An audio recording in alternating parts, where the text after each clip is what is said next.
Assalamualaikum pemirsa, dimanapun Anda berada, selamat datang di Srengenge Channel, channel yang membahas seputar pembangunan.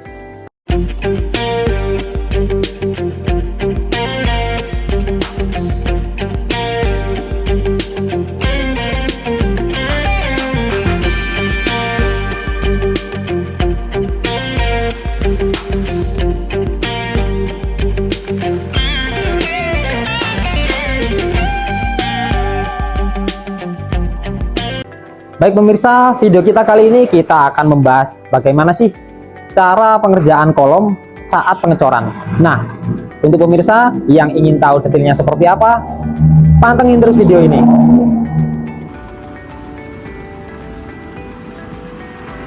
Baik pemirsa, kali ini kita sudah kedatangan oleh owner dari CP Srengenge Engineering ini. Siapa lagi kalau bukan Mas Dwi. Selamat pagi Mas Dwi. Oke, selamat pagi Mas. Semangat ini pagi Mas. Oh siap. Apa kabarnya Mas hari ini Mas? Alhamdulillah sehat. Sehat Mas. Tetap berkelimpahan dan memilih untuk berbahagia. Siap.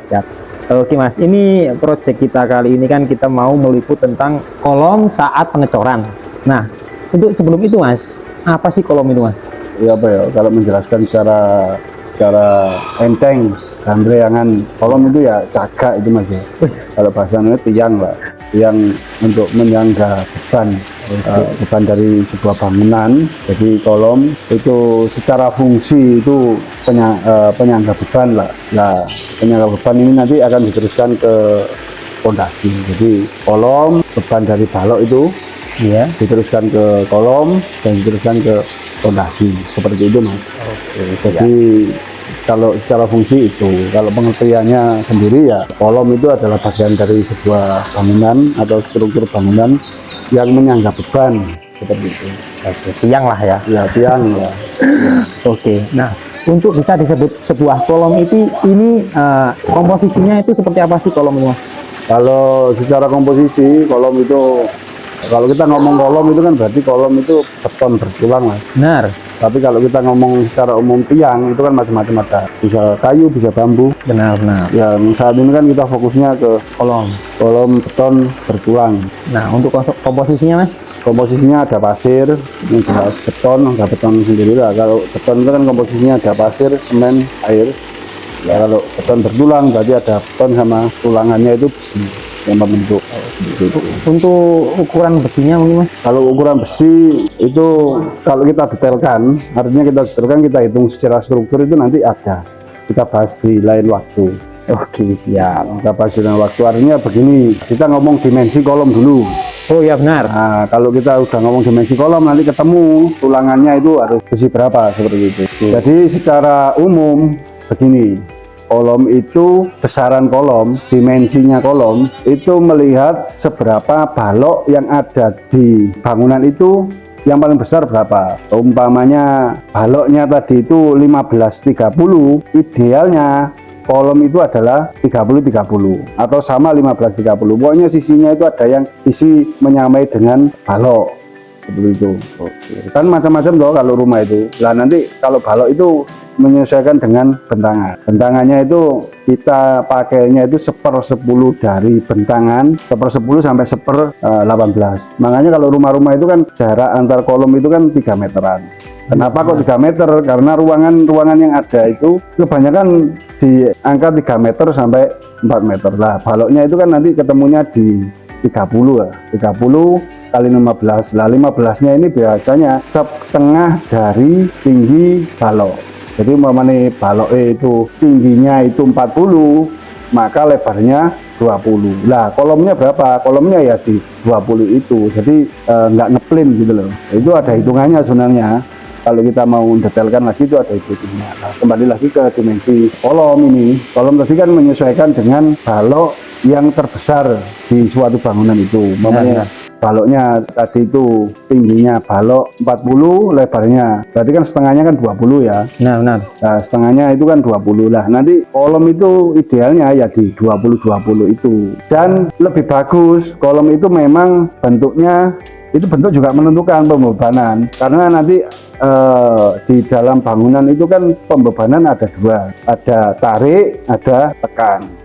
Ya, ada tarik, ada tekan. Lah nanti kalau kolomnya tidak kotak, artinya tidak persegi, simetri, itu tekanannya akan berbeda gitu loh. Makanya kalau umpamanya tadi baloknya 40-20, kolomnya 20-20 harusnya. Itu nanti kalau enggak persegi, lah itu nanti tekanan yang dari samping atau yang lebih kecil, lebih ramping itu akan terjadi defleksi bahasanya. Atau patahan lah iya. seperti itu. Berarti kalau seandainya sebuah kolom ini bentuknya tidak simetris katakanlah ya, kita ambil sesuai dengan tebal tembok gitu, itu apa tidak disarankan? Sebenarnya kalau kita secara hitungan tidak disarankan, cuman kan ada titik tawarnya istilahnya, itu titik koreksinya lah, itu nanti dengan jaraknya kolom sekian itu masih diperbolehkan. Tapi kalau terlalu panjang itu juga akan rawan terhadap bangunan itu sendiri begitu. Iya, soalnya biasanya kan ada itu owner yang ingin dibikinkan rumah itu mintanya yang rata dengan tembok, biasanya kan ada.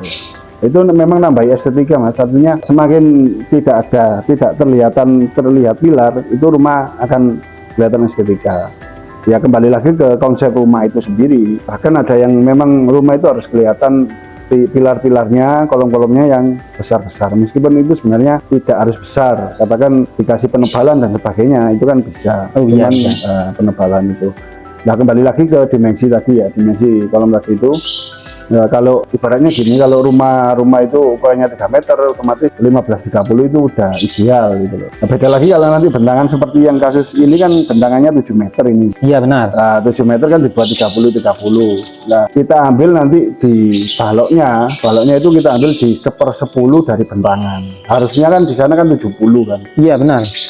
Baloknya kan 70 kali setengahnya 70 kan 35. Berarti nanti baloknya kan ukuran 35 kali 17. Nah, ini nanti coba kita akan evaluasi lagi, artinya kita bikin yang ruangan efisien gitu. Nah, kalau balok 70 itu kan ruangan semakin sempit akhirnya nanti. Benar. Makanya ada toleransi itu di angka 1/10 dari bentangan sampai 1/18. Kalau 1/18 itu mungkin di angka ya kisaran 50 cm kan. 50 kan nanti ketemunya kalau setengahnya lebar balok itu kan di angka 25, berarti 25 kali 50.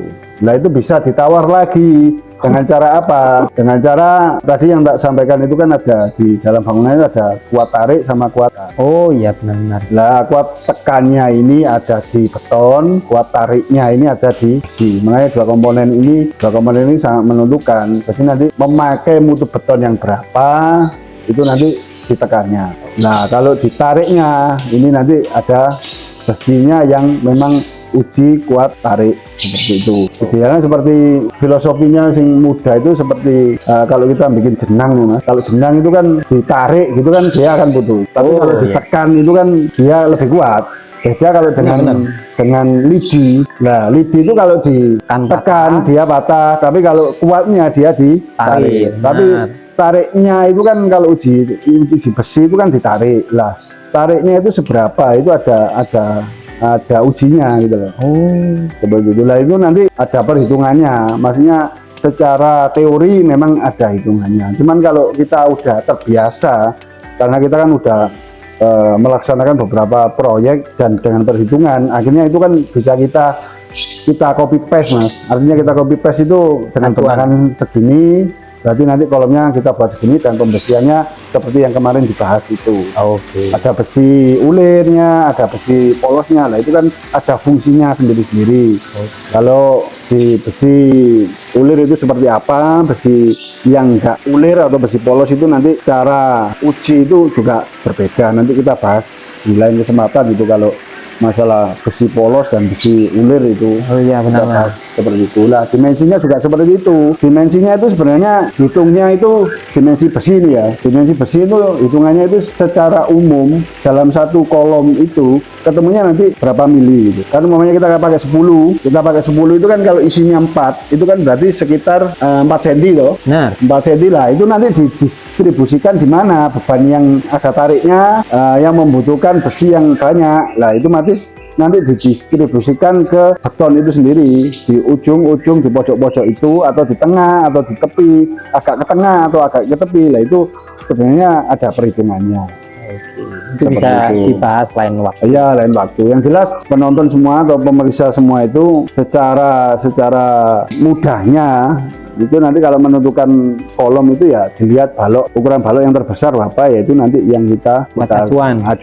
Nah, kolomnya nanti kita bahas lagi di lain waktu itu, kalau waktunya project ini waktu bahas kolom. Lah kolomnya itu kan baloknya itu kan nanti besarannya sesuai dengan bentangannya yang tadi itu, kuncinya itu di 1/10 sampai 1/18 seperti itu. Lah di mana 1/18 itu seperti apa pembesiannya dan mutu betonnya, nah itu nanti ada anuan sendiri gitu lah. Tapi kan ya kalau kita ngomong rumah tinggal kan paling besar kan bentangan itu kan mungkin di 4 meter ya. 4 meter, kalau untuk kamar-kamar kan 3 meter kan berarti 15-30 lah. Isi besinya ya 6 seperti itu, 6 atau 8 nanti. Oke Mas, baik, kita lanjut ke pertanyaan berikutnya ya. Nah ini untuk kolom sendiri itu materialnya apakah harus selalu besi? Yang selama ini udah diuji itu memang besi ya, karena besi itu kan ya itu kuat ditariknya. Nah, sedangkan beton kan kuat ditekannya. Nah tadi itu kan secara filosofi atau secara konsep itu kan bangunan itu ada beban tarik, juga ada beban tekan. Nah tekannya itu diperoleh dari tonnya itu, kalau tariknya itu di besi. Oke, kalau begitu kami rasa itu tadi sudah sangat jelas sekali Mas. Kami sangat berterima kasih sekali atas waktunya dan penjelasannya kali ini. Nah untuk itu kami mohon undur diri dulu. Ya Mas, tetap semangat ya, seperti kata-kata kita kan, tetap semangat dalam jaga kesehatan dan stamina Mas, ya, itu yang utama.